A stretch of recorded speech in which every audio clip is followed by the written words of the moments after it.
मंडळी, आज मी 1.5 किलो कैऱ्या आणल्या होत्या. त्या धुवून मी चिरून लोणचं बनवण्यासाठी घेतले. हळद घेतली, लाल मिरची पावडर घेतल्यात, धने भाजण्यासाठी घेतल्यात, जिरे घेतल्यात, मीठ घेतले आणि मोहरीची बी घेतलेलं आहे, जिरं घेतले, परत काळी मिरे घेतले, त्याने लवंगा घेतले. एवढं साहित्य मी घेतले लोणचं बनवण्यासाठी.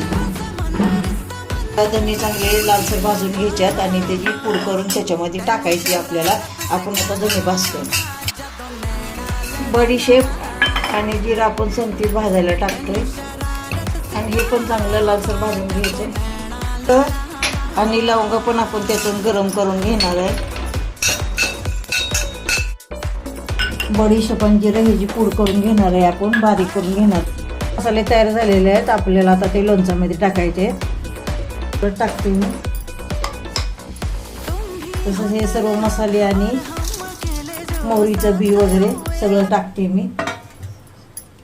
तसंच मीठ टाकते आहे. त्याच्यामध्ये आपल्याला लाल मिरची पावडर टाकायची. हे तेल थंड झाल्याच्या नंतर आपल्याला लोणच्यामध्ये ओतायचे. झालेले ह्या लोणच्यावरती आपण असं हे तेल सर्व ओतून घेणार आहे आणि सगळं एकजीव करणार आहे.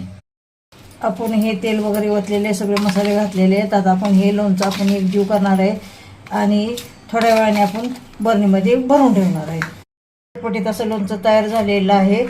मला लाईक करा, शेअर करा, सबस्क्राईब करा. कसं झालंय ते कमेंट बॉक्समध्ये सांगा मला.